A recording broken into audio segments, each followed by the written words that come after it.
Hello there, and welcome to this first episode in a new series for Impactful Conversations, where my very good friend and co-host Nejmi, Alexander, and I are going to be discussing high-performing teams. And so the next 3 episodes are going to be focusing on how leaders can create high-performing teams, how you sustain high performance, and the practical steps that you can take, and some of the missteps that you might avoid in order to help you become one of just 15% of teams, Nejmi, which I think is an amazingly low number, right? But the research suggests that only 15% of teams ever become high performing. And I think we're both committed to helping our audience become, in that very, very small percentage. I love that. How to become elite, how to be an elite team, how to lead an elite high performing team. I'm really excited for this season. I think, high performance and high performing teams in particular is such a broad topic that I don't think it's likely we'll be able to do it justice over a 40 minute conversation. So I'm really excited to get into that over the next couple of episodes as well, to help, come away with really practical tools, as you said, Glenn, around how to really create and drive and remove some of the obstacles that can get in the way of becoming a really high performing team, maybe over a period of time, because high performance, of course, is something to be sustained. It's not a destination. It's something that you are driving towards on an ongoing basis.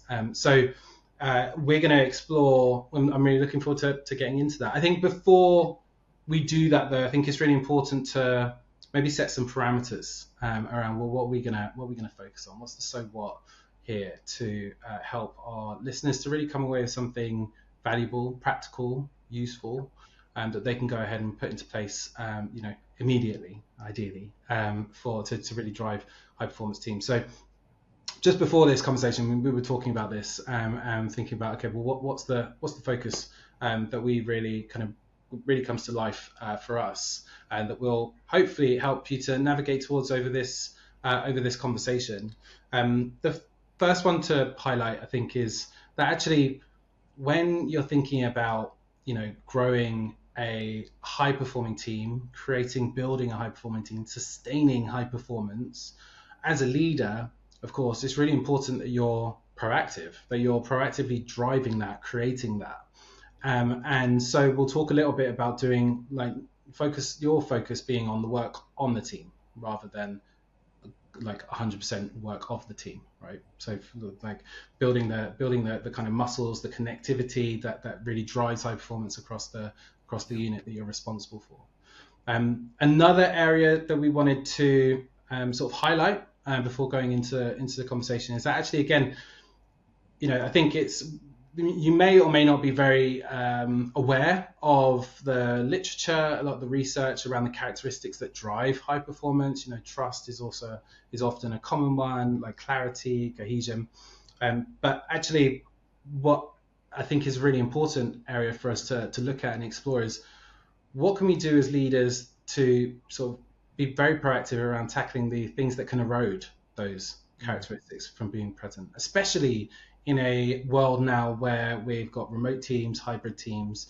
The landscape has changed, which might present much more opportunity for those sort of things that can erode the characteristics of high performance. So yes, we need to be proactive. We need to be proactive to do work on the team, but also proactive in terms of heading off those obstacles, those things that can erode on the characteristics of high performance in a team as well. So we're really looking forward to getting into practical stuff that we can really focus on in leadership to help us drive that. Actually, I see those 2 ideas as you were outlining them, and it didn't strike me when we were talking just before we went on air, is there's a clear relationship between those 2 things, right? Because you might be high performing, but there are always going to be contextual things that erode the high performance. It might be nothing to do with the leader. It might be economic conditions, let's say. I don't know. Somebody starts to put tariffs on things, and the world economy sort of freezes for 3 weeks. But whatever it is, there's a tension that needs to be on the performance of the team constantly, because there are always headwinds that are going to derail or dilute or affect the effectiveness of the team. So yeah, I think those two things are clearly related. Yeah. I suppose before we go too much further, and without making this an academic exercise, if we're talking to the audience in a way that they can relate, which I hope we always do, but most people would have either have worked in a team or are currently working in a team or potentially leading a team. Is it worth just setting a very quick expectation around when we're talking about teams? What do we mean by team versus, say, a group or a cohort or something like that? For you, what's the sort of distinguishing factors that would make a team different from a group or some of those other definitions? Yeah. I always find that often it's easy for us to identify the team that we work within, right? Or maybe that we lead. If you're in a leadership position, as like functionally, who reports into you, or what's the group that is responsible for a particular outcome, or has a functional name, or functional focus. But what is often perhaps overlooked, or sometimes is not as obvious, is the other teams that you're a part of, like your peers, perhaps. Or if you're a leader, you're the other leaders within the organisation who are responsible for different functions. Often it's not. We're very focused on our our objectives, our KPIs, and the people that we lead that help to drive those. But actually, high-performing organizations, it's kind of changing the topic a little bit. We'll come back to it. But high-performing organizations are like heavily related to those that have, where leaders consider their kind of first team as being their peers of leaders. So for me, it comes down like to alignment around your focus, alignment around your goals. How would you define a team, Graham? Yeah, I think the literature defines it as a various things. So it's quite difficult to get a single definition of teams. But for me, I think there's something about it's an independent body that has some autonomy over its direction. There's a clear set of shared outcomes to be delivered against, and that those are either unique to that group or contribute to the larger system in which it's working, right? So I think if there's something clear here about you're in a group, it's more than one person to make a team. You've got common goals that are shared and known, and you've got some autonomy to shape the completion or the execution of those goals. That would be enough. I don't think we need to over egg what a team is, but most people, and to your point, most people are not just in one team, but they're often inside an organisation in several, and that's useful to think about. One of the things that one of our colleagues, Anton McBurney, talks about is that a team inside an organisation is so critically important because it's the smallest unit that can affect, change significantly inside that organisation. Now, we can debate whether that's true in all contexts, but he really made me think about the unit of a team quite differently and really think about its importance to the wider organisation. It's important if you're in it, it's important of the work that team is doing, but its contribution to the bigger system, is you're in a really important place if you're part of a team, whether that's a project team, a functional team, a leadership team, whatever. It's key because it can be so impactful for the organisation, both for the good and not. But here today we're focusing on high performance. Yeah. And okay, so if whether it's project team, functional team, or any other sort of unit that's driving change, what do you think makes this stuff tough? Why is it only 15% of teams are achieving this gold standard of high performance? Yeah, it's a good question. The simple answer is it's difficult work. I think it's really challenging work.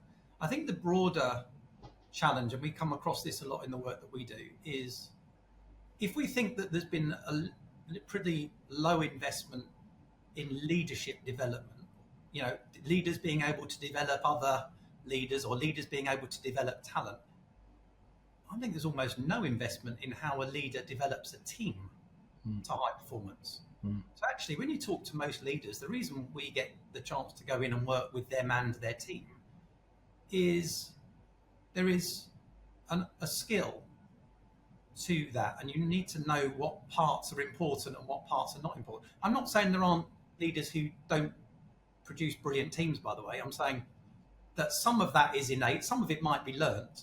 I think there's just way too many leaders that are given a team and expected to kind of make it high performing. Well, based on what? But where's the help? Where's the support that they've been given to do that? So I think for me, it's genuinely hard work anyway, regardless of whether you've had any background in it or not.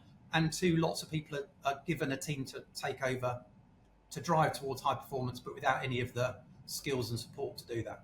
Yeah. How about for you? Any sort of similarities or differences there? Yeah, I think it's fair what you just described around sort of investment in like building the muscle and maybe applying the muscle as well, right? Because actually, for me, the biggest challenge is almost comes down to how we define high performance when you think about a team, because often I think it's, you might conflate performance with busyness or with delivering, outcomes. We've got a team, quarter after quarter, we're able to deliver our targets. But the team is massively overstretched. They're not necessarily the most effective. Like, yes, they're putting in the hours and delivering the outcomes, but is that necessarily, learning, developing, adapting? Like, is that a really high performing unit, or is it a team that is able to, extend to deliver outcomes?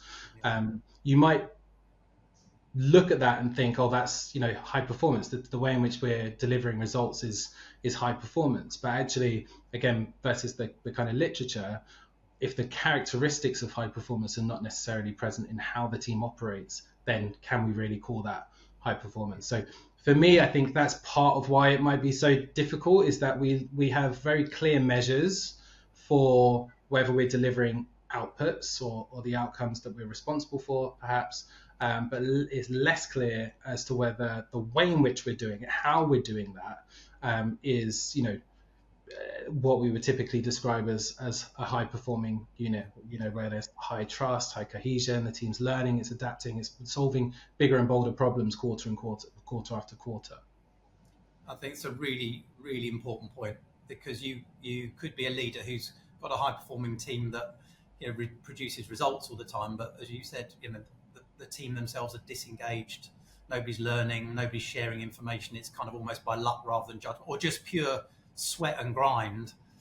It's the what and the how, I think, is what we're saying, isn't it? That the team, as an absolute minimum table stakes, must deliver the results that it's been charged to deliver to be considered high performing. But that's not enough in itself, is what I'm hearing you say. It's the how as well as the what. That's right. And as a leader of a high performing team, that really doubling down on the work on the team, enabling the how as effectively as you can, like reducing the obstacles or the things that could corrode how we do things in a high performing way.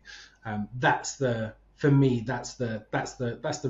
real key part for this. Around how to really create high performance or to drive it as a leader. Yeah, and so there's a couple of things here. One is we talked about this idea of only 15% of teams actually ever make high performing, according to the literature at least. Now, in some organisations that would be more, some it would be less. But so if we say to be judged in that 15%, we'll stick with that number for now. You need to have a clear, demonstrable ability to deliver what you've been asked to deliver, and in concert with that, you also need to be able to do that in a way that is, right within the culture of the organisation and all of the things that would make for the features of a high-performing team, not just the outcome. So back to the point you raised right at the beginning, Nejmi, which is you can't just hope for those things to happen, right? There's got to be a structured way that you, as a leader, think about how you're going to develop the team, and that your attention is on the how, and that those elements of how lead to the what. So again, we don't just want a happy, clappy environment where everybody loves each other and we all get on brilliantly, but we can't perform. that would be that's not helpful either, right? So there is this constant tension, and I think that's why it's hard. It's genuinely difficult, challenging work for leaders to do when they themselves are often under pressure for the outcome part, and nobody's holding them to the same account around the how.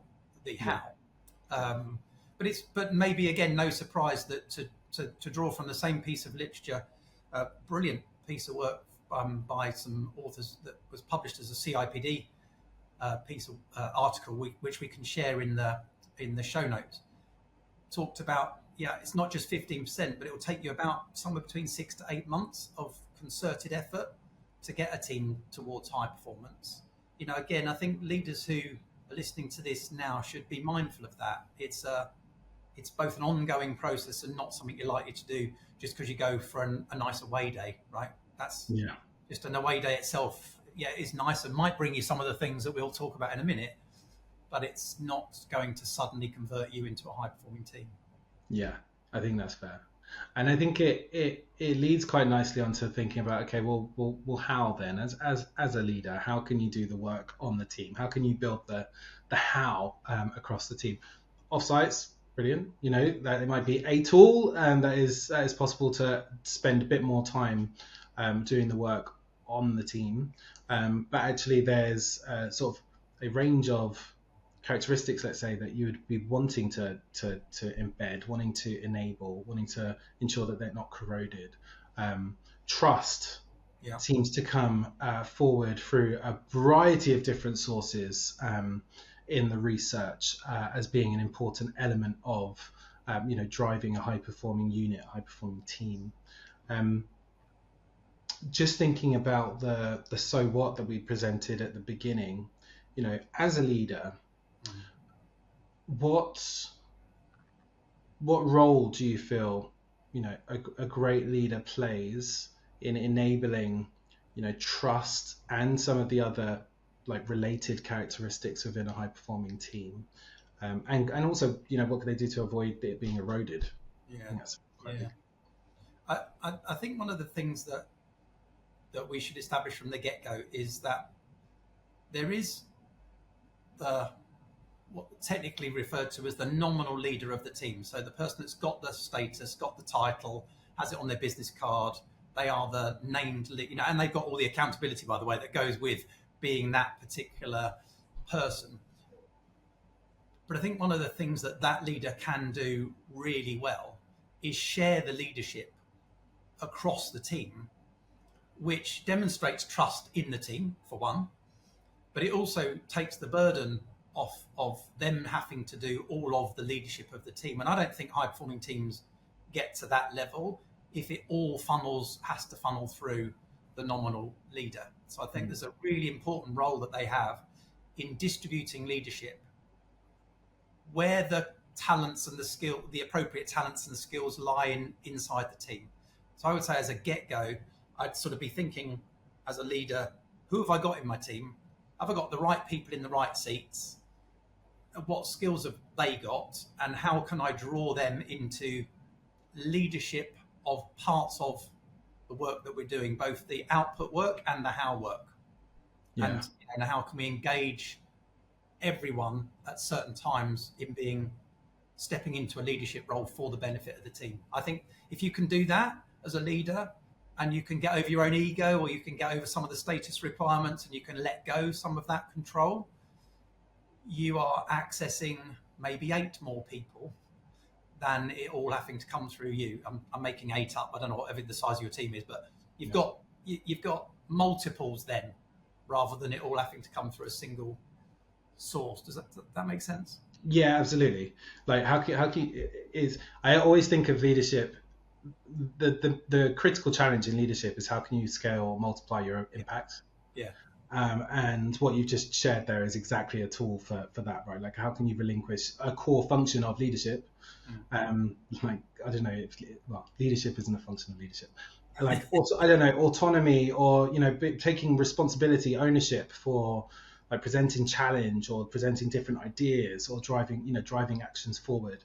How can you encourage that to be a scaled, function of the way of your leadership of the team by other people taking up more of the mantle on that front? Absolutely. makes sense to me. There was also something you said around like having people in the right places with the right skills. I would add to that in terms of almost like it's a concept from a previous organization that we actually really prioritized around like values alignment. Right. That in itself won't be like a game changer for anyone really. That's a very, very common idea of being an important element, maybe around hiring, or as to like how we build culture or build talent within an organization. But actually it's really important within a team as well. Not necessarily that everybody should look at and consider the challenge at play in exactly the same way. You want there to be a diversity, of course, across the range of different experiences, the range of different skills that you have, the different strengths and attributes of the how the team is constituted.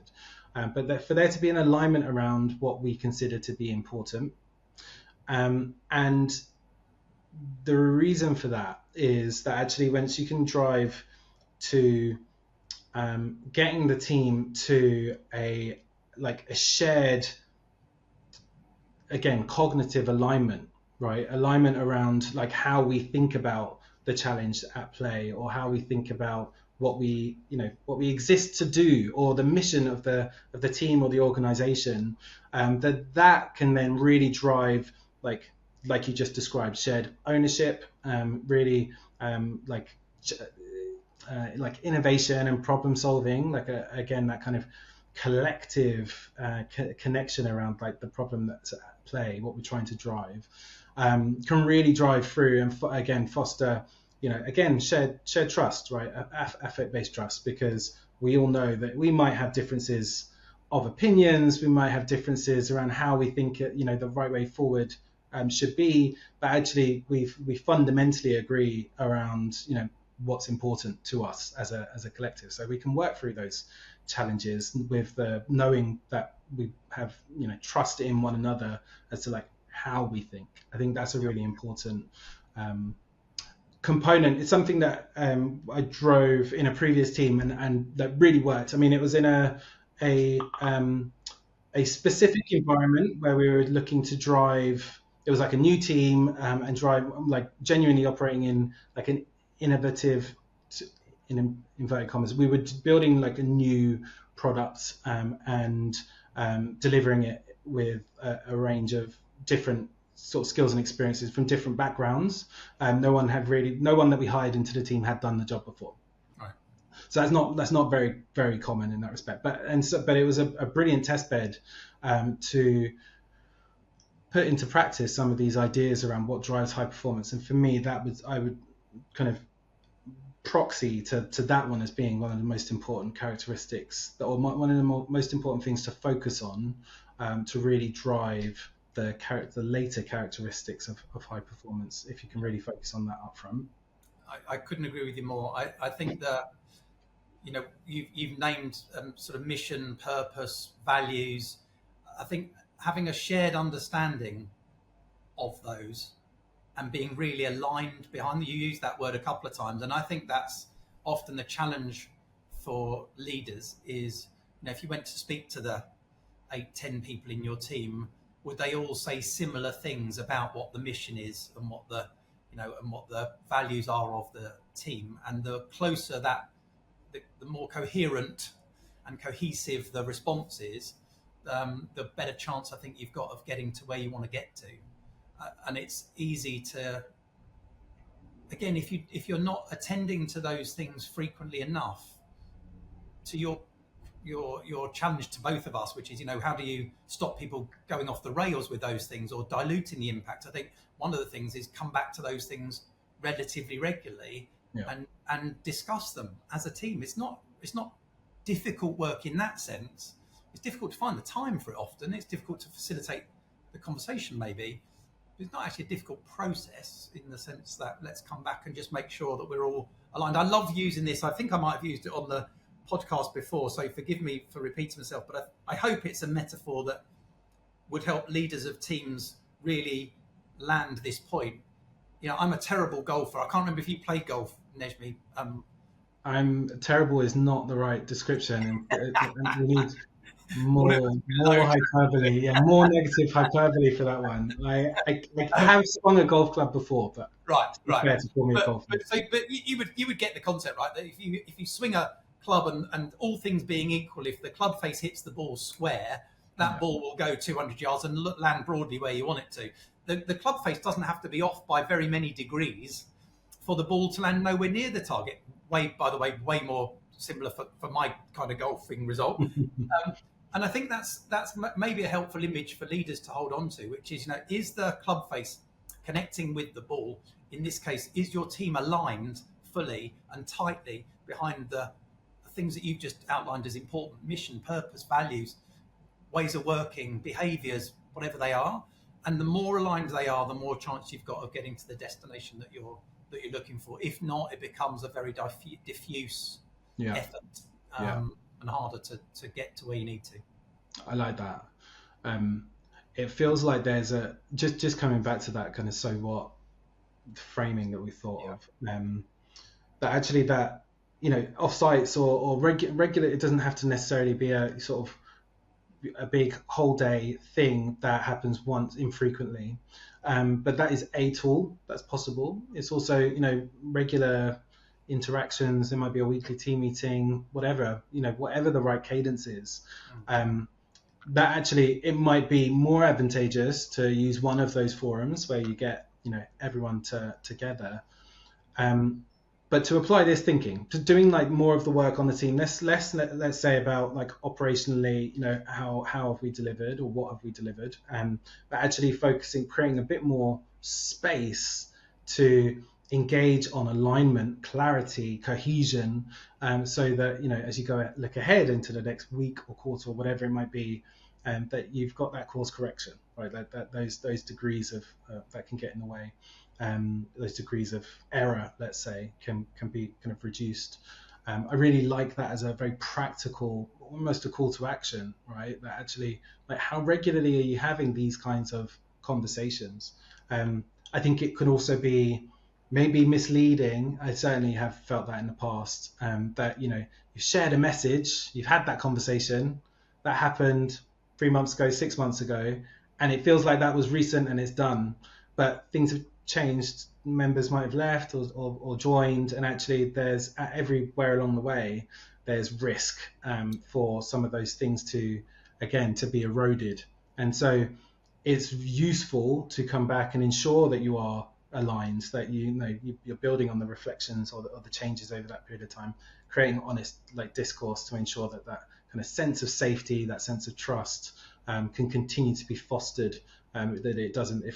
I kind of think of like a graph. If you like day by day, the further away from having these kinds of conversations or having this kind of focus, it's just going on a downward trajectory, and actually your role is to kind of push it back up, by intervening at the right time to ensure that you're not enabling erosion to kind of happen around those core characteristics. Yeah, it's a really important point, and it plays again in some of the literature which would suggest that team reflexivity, that ability of the team to reflect on the team, is one of the biggest determinants of becoming a high performing team. So can you spend the time reflecting on all the things you've just talked about, whether it's on an away day or as just the back end of a team meeting? If you meet once a week, is there one element that you're just reviewing about how the meeting has just gone or how the week's just gone in relation to how the team is operating? That sort of reflexivity is a really important trait for high performing teams, because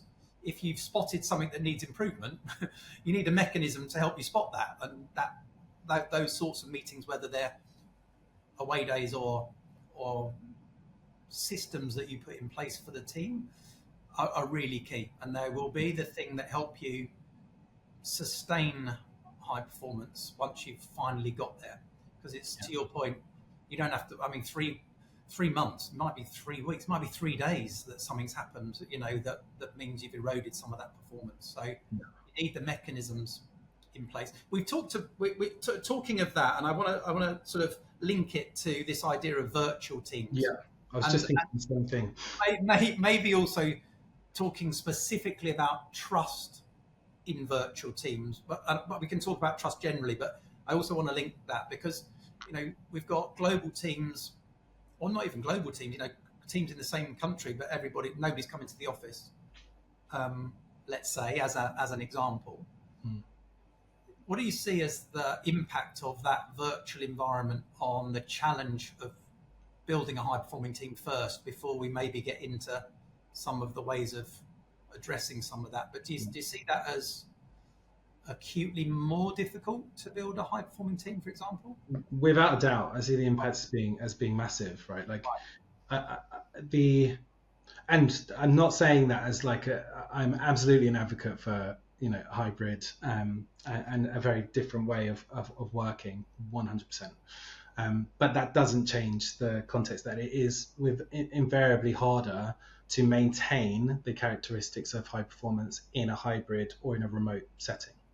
Those opportunities for sort of social cohesion or collaboration that we might not necessarily place too much of a weight on. I always think of it as like water cooler moments, but actually those opportunities to connect and work together as a team, whether it's about having a question and a point of difference or whatever it might be, is invariably harder, or it happens less rather, in a virtual context. Those things almost have to be kind of manufactured in order to enable those connections to grow and to kind of nurture, ideally independently. But again, thinking about things that erode high performance, if we're not being proactive about putting those structures, those prompts in place to create more cohesion, then we're also not doing everything we can to drive high performance. Simple things like on Slack, having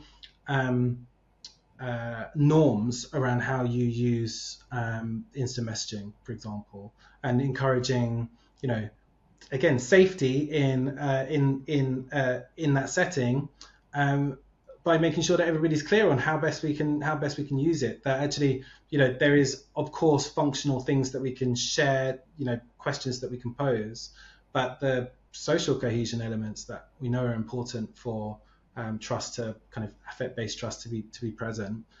What can we do to encourage and foster those?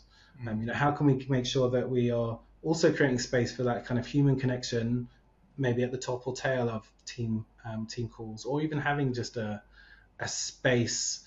I used to, when lockdown happened, my team went suddenly remote, and then it scaled dramatically over the next 12 months. So we had a totally remote team. But once a week we would have a stand-up, is what we called it, an opportunity to kind of get together with no agenda, just an opportunity to kind of talk, see, and it can be completely social. Not everybody was here for that, that's fine. But what was important was that I was enabling the infrastructure where those kinds of connections and trust could happen, would be encouraged to happen, even if people sort of opted out. Because without having those, where would that happen? Where's the opportunity for that to happen? And we know that trust and that those kinds of relationships are important for enabling, again, high performance to happen. Yeah, I agree. I think the word that you mentioned that really jumps out for me is the relationship building piece. And trust improves with the deeper relationships that you have. You don't have to be best buddies with everyone, or sort of bare your soul in those kind of environments. But there's kind of got to be a minimum strength of relationship, let's call it that, for the trust to be there, right? If I don't know you, I think people start from a very different position. I start from a position that I'm going to trust you until such times as you do something that means I'm not going to. Other people start from a very different position. I get that. But the more I know you, and I would assume that's true for everyone, the more I know you, the more credibility you've got, the more I can predict how you're going to operate, You've got history, right? We've got history that means that the trust is likely to increase. And again, within those virtual team settings, building trust is one of the strongest determining factors of an effective virtual team. And so it's not surprising, is it, that we get invited in to work with teams who want to become high performing and who are virtual, but that initially that connection is in person. So we've done this kind of work all around the world, but the first couple of days is often in person because those teams themselves haven't got. In fact, I was working in Amsterdam only a couple of weeks back, and most of that team hadn't met each other because it was a pretty new team for the vast majority of it. And the value in getting together is in some ways intangible, but in many ways not. It's exactly the basis from which all other activity will flow. Yeah.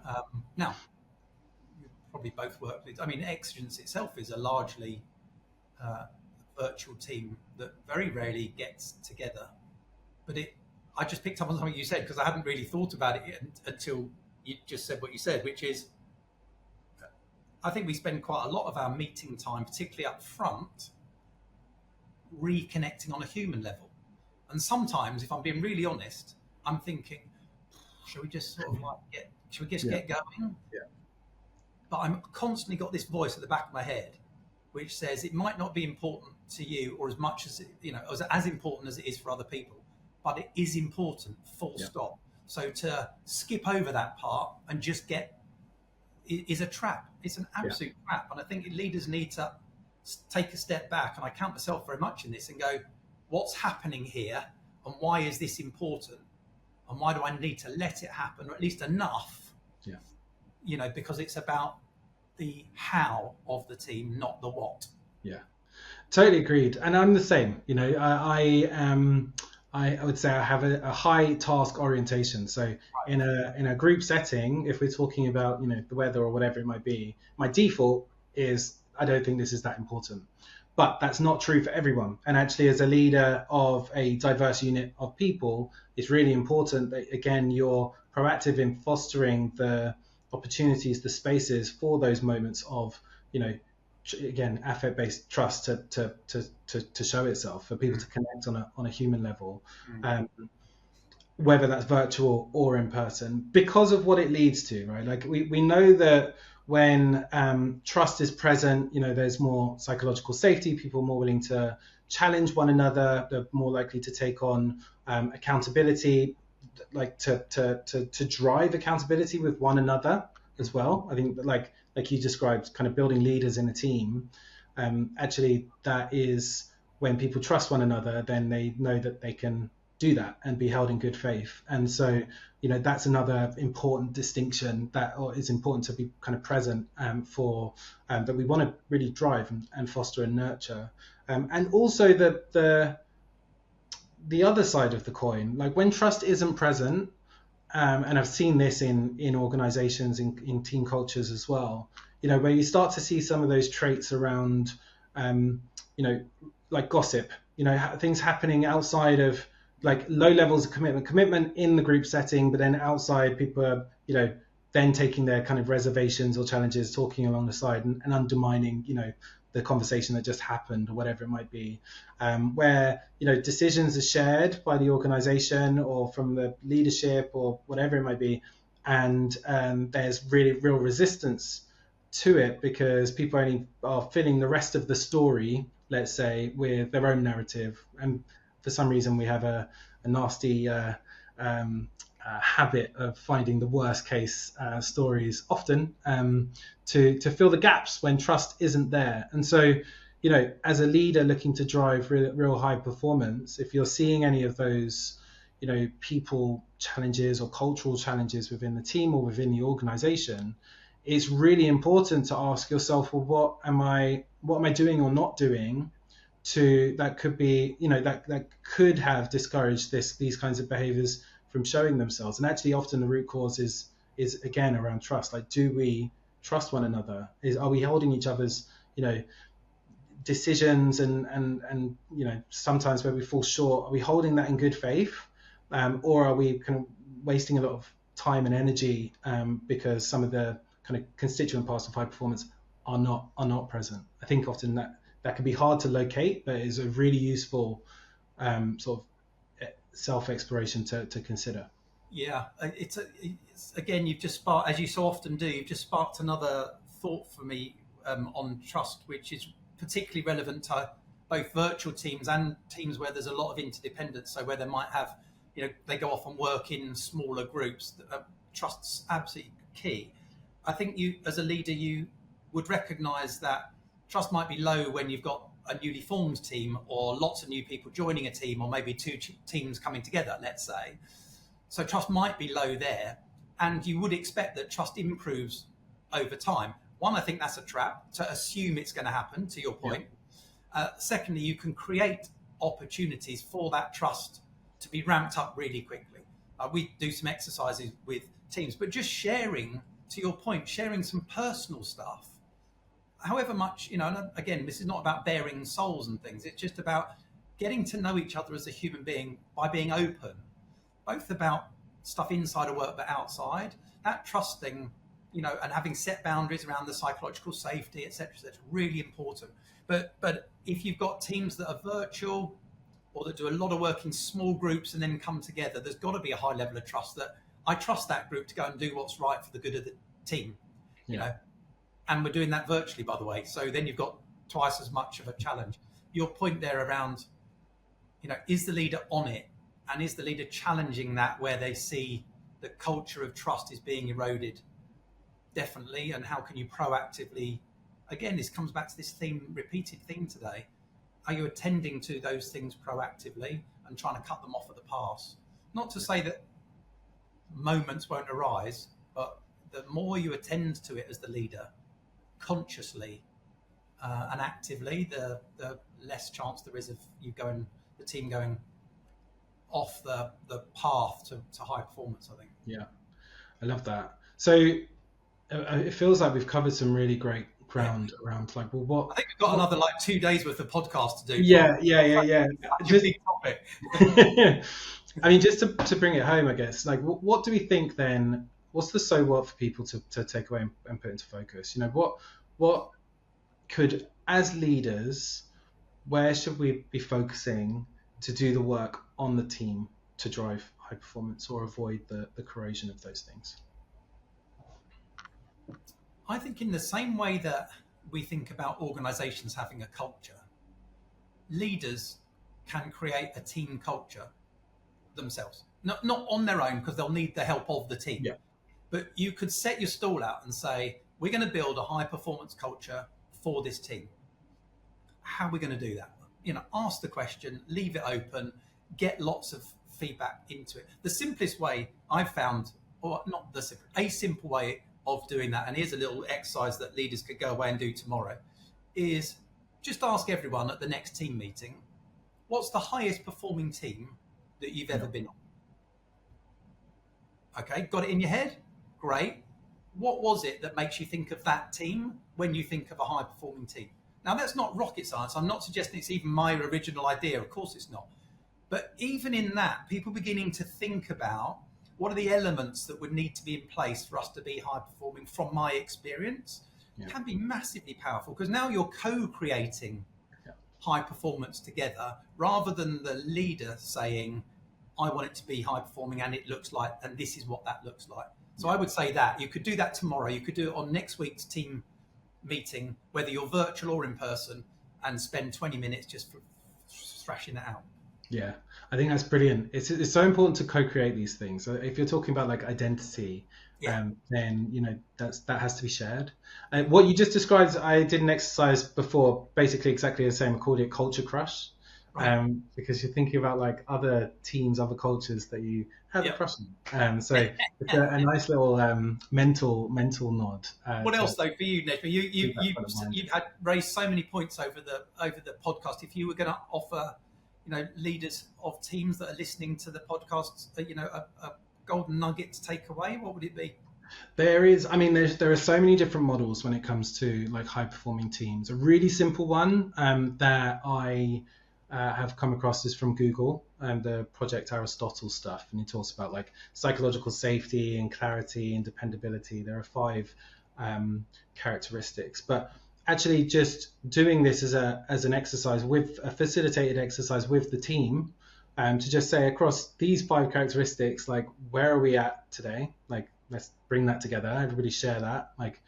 And where do we need to focus to move that up? Really using the opportunity to get input from the team, have some kind of model to help evaluate and assess, but then crucially to move the conversation into the so what, right? Like, so what do we need to do differently? What do you need to see differently from each other? What do you want me to do differently to encourage more of these characteristics that drive high performance to be present?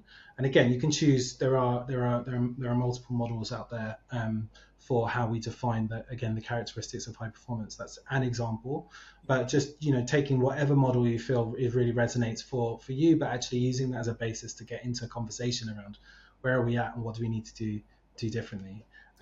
Also, I think really important is not overlooking the importance of creating more social cohesion, like manufacturing it at times, especially in a remote setting, and not overlooking how important that is, especially when people might be operating as silos by the nature of their work anyway. Like creating opportunities, whether that is by getting everyone together for an offsite once a quarter or once a year or whatever it might be, as an example, not just stopping at that, because that would not drive the results that you want to see, but making sure that you're really aware of and driving a regularly cohesive team unit, so that there's teamwork is happening every day all the time, really thinking about what you can do to practically drive that. Yeah, awesome. Well, look, we've got 2 more guests coming to talk about teams and developing high-performing teams. But I hope that listeners will have found that this has been a useful sort of ground settings, scene-setting episode, because we've been pretty wide-ranging. It's been informed by the most recent research around high-performing teams, and I hope we've set them up to then be able to go and listen to the following 2 episodes and be able to assimilate what we've said with what practitioners who help drive and have driven high performing teams into existence, and they can see it in this context. I hope people will find what we've said really helpful, and I'm really looking forward to those 2 conversations. So am I. Awesome. Thanks, Clem. Until the next one, take care. Cheers, everyone.